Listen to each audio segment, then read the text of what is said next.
ತೆರಿಗೆ ವಿಚಾರದಲ್ಲೇನೆ ಹಳೆ ಟ್ಯಾಕ್ಸ್ ಪದ್ಧತಿ ಹೊಸ ಟ್ಯಾಕ್ಸ್ ಪದ್ಧತಿ ಅಂತ ಹೇಳಿ ಎರಡು ಪ್ರತ್ಯೇಕ ವ್ಯವಸ್ಥೆ. ಅದರಲ್ಲೂ ಹೊಸ ಟ್ಯಾಕ್ಸ್ ಪದ್ಧತಿಯಲ್ಲೇನೆ ಸ್ಲ್ಯಾಬ್ಗಳಲ್ಲೂ ಒಂದಷ್ಟು ವ್ಯತ್ಯಾಸ ಆಗಿದೆ. ಇದೆಲ್ಲ ಹೇಳಿ ಗೊಂದಲ ನಿಮಗೆ ಕ್ರಿಯೇಟ್ ಮಾಡೋದಕ್ಕಿಂತ ವೆರಿ ಸಿಂಪಲ್. ನಿಮ್ಮ ವಾರ್ಷಿಕ ಆದಾಯ ಎಷ್ಟಿದ್ರೆ ಹಿಂದೆ ಎಷ್ಟು ತೆರಿಗೆ ಕಟ್ಟಬೇಕಾಗಿತ್ತು, ಈಗ ಇವತ್ತಿನ ಬಜೆಟ್ನ ನಂತರದಲ್ಲಿ ಎಷ್ಟು ತೆರಿಗೆಯನ್ನು ಕಟ್ಟಬೇಕು, ಅಲ್ಲಿಗೆ ನಿಮ್ಮ ಕೈಯಲ್ಲಿ ಉಳಿಯುವ ಹಣ ಎಷ್ಟು ಅನ್ನೋದನ್ನು ವೆರಿ ಸಿಂಪಲ್ ಆಗಿ ಲೆಕ್ಕ ನಿಮ್ಮ ಮುಂದೆ ಇಟ್ಬಿಡ್ತೀವಿ. 8 ಲಕ್ಷದಿಂದ ಪ್ರಾರಂಭ ಮಾಡ್ತಾ ವಾರ್ಷಿಕ ಆದಾಯ 8 ಲಕ್ಷ ಇರುವವರು ಹಿಂದೆ 30,000ವರೆಗೂ ತೆರಿಗೆಯನ್ನು ಕಟ್ಟಬೇಕಾಗಿತ್ತು. ಆದರೆ ಈಗ 20,000ಕ್ಕೆ ಇಳಿಕೆಯಾಗಿದೆ ತೆರಿಗೆಯ ಪ್ರಮಾಣ. ಅಲ್ಲಿಗೆ ನಿಮ್ಮ ಕೈಯಲ್ಲಿ 10,000 ರೂಪಾಯಿ ಉಳಿಯುತ್ತೆ ಪ್ರತಿ ವರ್ಷಕ್ಕೆ. ಇನ್ನು 12 ಲಕ್ಷ ವಾರ್ಷಿಕ ಆದಾಯ ಇದ್ದವರ ಟ್ಯಾಕ್ಸ್ ಪ್ರಮಾಣ ಸರಿಸುಮಾರು 80,000 ಇರ್ತಾ ಇತ್ತು. ಅದೀಗ 60,000ಕ್ಕೆ ಇಳಿಕೆಯಾಗಿದೆ. ಅಲ್ಲಿಗೆ 20,000 ಕೈಯಲ್ಲಿ ಕಾಸು ಉಳಿಯುತ್ತೆ. 16 ಲಕ್ಷದವರೆಗೆ ಪರ್ ಆ್ಯನಮ್ ಇನ್ಕಮ್ ಇದ್ದವರಿಗೆ 1,70,000ವರೆಗೆ ಟ್ಯಾಕ್ಸ್ ಆಗ್ತಾ ಇತ್ತು. ಅದೀಗ 1,20,000ಕ್ಕೆ ಇಳಿಕೆಯಾಗಿದೆ. ಅಲ್ಲಿಗೆ 50,000 ರೂಪಾಯಿ ಹಣ ಕೈಯಲ್ಲಿ ಉಳಿಯುತ್ತೆ. 20 ಲಕ್ಷದವರೆಗೆ ವಾರ್ಷಿಕ ವರಮಾನ ಇದ್ದವರಿಗೆ 2,90,000 ಇತ್ತು ಟ್ಯಾಕ್ಸ್ನ ಪ್ರಮಾಣ. ಇದೀಗ 2 ಲಕ್ಷಕ್ಕೆ ಇಳಿಕೆಯಾಗಿದೆ. ಅಲ್ಲಿಗೆ 90,000 ರೂಪಾಯಿವರೆಗಿನ ಹಣ ನಿಮ್ಮ ಕೈಯಲ್ಲಿ ಉಳಿಯುತ್ತೆ. 24 ಲಕ್ಷ ವಾರ್ಷಿಕ ಆದಾಯ ಇದ್ದವರಿಗೆ 4,10,000 ಇತ್ತು ಟ್ಯಾಕ್ಸ್ ಅಮೌಂಟ್. ಇದೀಗ 3 ಲಕ್ಷಕ್ಕೆ ಇಳಿಕೆಯಾಗುವ ಮೂಲಕ 1,10,000 ರೂಪಾಯಿ ಕೈಯಲ್ಲಿ ಹಣ ಉಳಿಯುವಂತಾಗಿದೆ. 50 ಲಕ್ಷ ಹತ್ರ ಆದಾಯ ಇದ್ದವರಿಗೆ ಬರೋಬ್ಬರಿ 11,90,000 ಇತ್ತು ಟ್ಯಾಕ್ಸ್ ಅಮೌಂಟ್. ಅದೀಗ 10,80,000ಕ್ಕೆ ಇಳಿಕೆಯಾಗಿದೆ. ಇಲ್ಲಿ 1,10,000ವರೆಗೆ ಅಮೌಂಟ್ ಕೈಯಲ್ಲಿ ಉಳಿಯುತ್ತೆ. ಇದಕ್ಕೆ ಒಂದು ಬಡ ಹಾಗೆ ಮಧ್ಯಮ ವರ್ಗದಿಂದ ಬೇಡಿಕೆ ಇದ್ದಿದ್ದು ನಿಜ, ಟ್ಯಾಕ್ಸ್ನಲ್ಲಿ ಒಂದಷ್ಟು ಇಳಿಕೆ ಆಗಬೇಕು ಅಂತ ಹೇಳಿ. ಆದರೆ ಮಾರ್ಕೆಟ್ನ ಪರಿಸ್ಥಿತಿ ಕೂಡ ಅದಕ್ಕೆ ಪೂರಕವಾಗೇ ಇತ್ತು. ಸರ್ಕಾರ ಅನಿವಾರ್ಯವಾಗಿ ಜನರು ಕೈಯಿಂದ ಹಣ ಖರ್ಚು ಮಾಡುವ ರೀತಿಯಲ್ಲಿ ಜನರನ್ನು ಮಾಡುವ ಅನಿವಾರ್ಯತೆ ಇತ್ತು.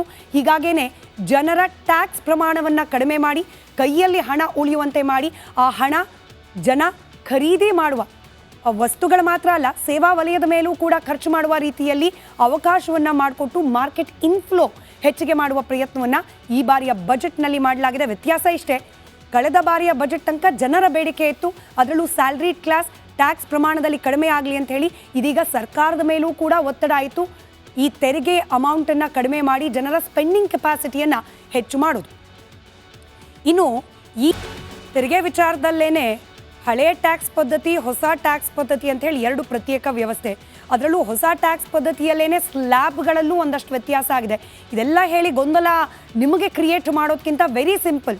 ನಿಮ್ಮ ವಾರ್ಷಿಕ ಆದಾಯ ಎಷ್ಟಿದ್ರೆ ಹಿಂದೆ ಎಷ್ಟು ತೆರಿಗೆ ಕಟ್ಟಬೇಕಾಗಿತ್ತು, ಈಗ ಇವತ್ತಿನ ಬಜೆಟ್ನ ನಂತರದಲ್ಲಿ ಎಷ್ಟು ತೆರಿಗೆಯನ್ನು ಕಟ್ಟಬೇಕು, ಅಲ್ಲಿಗೆ ನಿಮ್ಮ ಕೈಯಲ್ಲಿ ಉಳಿಯುವ ಹಣ ಎಷ್ಟು ಅನ್ನೋದನ್ನು ವೆರಿ ಸಿಂಪಲ್ ಆಗಿ ಲೆಕ್ಕ ನಿಮ್ಮ ಮುಂದೆ ಇಟ್ಬಿಡ್ತೀವಿ. 8 ಲಕ್ಷದಿಂದ ಪ್ರಾರಂಭ ಮಾಡ್ತಾ ವಾರ್ಷಿಕ ಆದಾಯ 8 ಲಕ್ಷ ಇರುವವರು ಹಿಂದೆ 30,000ವರೆಗೂ ತೆರಿಗೆಯನ್ನು ಕಟ್ಟಬೇಕಾಗಿತ್ತು.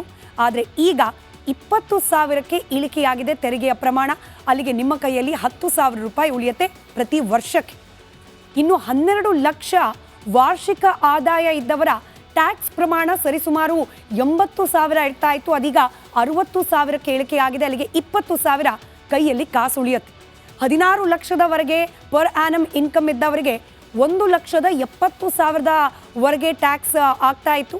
ಅದೀಗ 1,20,000ಕ್ಕೆ ಇಳಿಕೆಯಾಗಿದೆ. ಅಲ್ಲಿಗೆ 50,000 ರೂಪಾಯಿ ಹಣ ಕೈಯಲ್ಲಿ ಉಳಿಯುತ್ತೆ. 20 ಲಕ್ಷದವರೆಗೆ ವಾರ್ಷಿಕ ವರಮಾನ ಇದ್ದವರಿಗೆ 2,90,000 ಇತ್ತು ಟ್ಯಾಕ್ಸ್ನ ಪ್ರಮಾಣ. ಇದೀಗ 2 ಲಕ್ಷಕ್ಕೆ ಇಳಿಕೆಯಾಗಿದೆ. ಅಲ್ಲಿಗೆ 90,000 ರೂಪಾಯಿವರೆಗಿನ ಹಣ ನಿಮ್ಮ ಕೈಯಲ್ಲಿ ಉಳಿಯುತ್ತೆ. 24 ಲಕ್ಷ ವಾರ್ಷಿಕ ಆದಾಯ ಇದ್ದವರಿಗೆ 4,10,000 ಇತ್ತು ಟ್ಯಾಕ್ಸ್ ಅಮೌಂಟ್.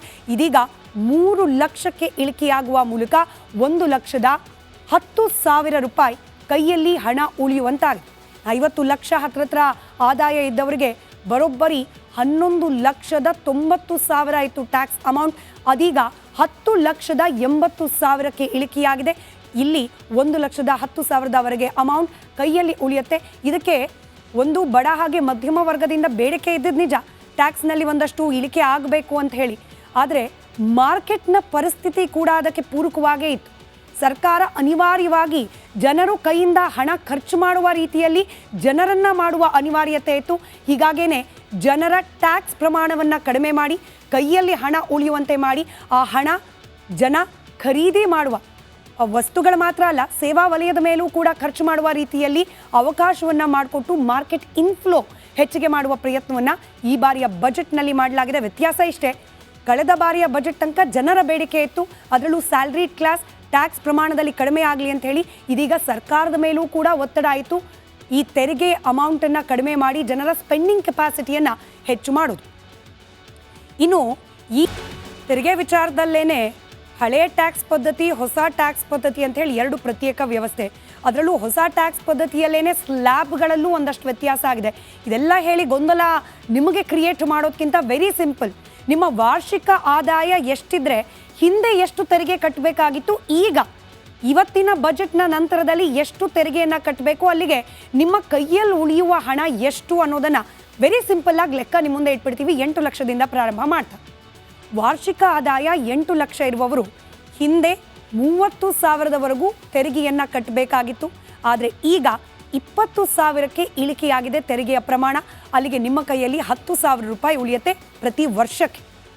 ಇನ್ನು 12 ಲಕ್ಷ ವಾರ್ಷಿಕ ಆದಾಯ ಇದ್ದವರ ಟ್ಯಾಕ್ಸ್ ಪ್ರಮಾಣ ಸರಿಸುಮಾರು 80,000 ಇರ್ತಾ ಇತ್ತು, ಅದೀಗ 60,000ಕ್ಕೆ ಇಳಿಕೆಯಾಗಿದೆ. ಅಲ್ಲಿಗೆ 20,000 ಕೈಯಲ್ಲಿ ಕಾಸು ಉಳಿಯುತ್ತೆ.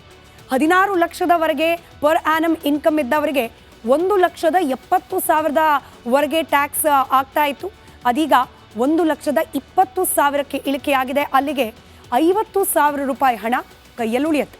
20 ಲಕ್ಷದವರೆಗೆ ವಾರ್ಷಿಕ ವರಮಾನ ಇದ್ದವರಿಗೆ 2,90,000 ಇತ್ತು ಟ್ಯಾಕ್ಸ್ನ ಪ್ರಮಾಣ, ಇದೀಗ 2 ಲಕ್ಷಕ್ಕೆ ಇಳಿಕೆಯಾಗಿದೆ. ಅಲ್ಲಿಗೆ 90,000 ರೂಪಾಯಿವರೆಗಿನ ಹಣ ನಿಮ್ಮ ಕೈಯಲ್ಲಿ ಉಳಿಯುತ್ತೆ.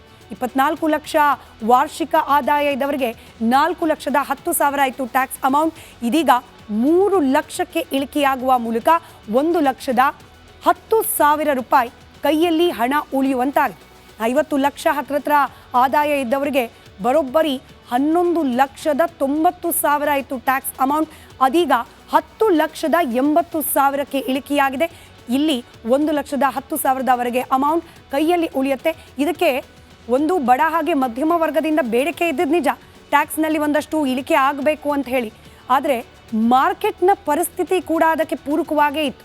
ಸರ್ಕಾರ ಅನಿವಾರ್ಯವಾಗಿ ಜನರು ಕೈಯಿಂದ ಹಣ ಖರ್ಚು ಮಾಡುವ ರೀತಿಯಲ್ಲಿ ಜನರನ್ನು ಮಾಡುವ ಅನಿವಾರ್ಯತೆ ಇತ್ತು.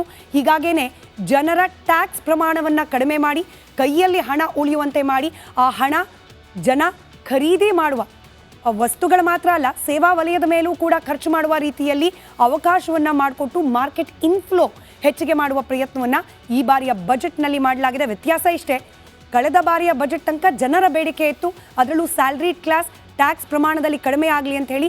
ಇದೀಗ ಸರ್ಕಾರದ ಮೇಲೂ ಕೂಡ ಒತ್ತಡ ಆಯಿತು, ಈ ತೆರಿಗೆ ಅಮೌಂಟನ್ನು ಕಡಿಮೆ ಮಾಡಿ ಜನರ ಸ್ಪೆಂಡಿಂಗ್ ಕೆಪಾಸಿಟಿಯನ್ನು ಹೆಚ್ಚು ಮಾಡೋದು. ಇನ್ನು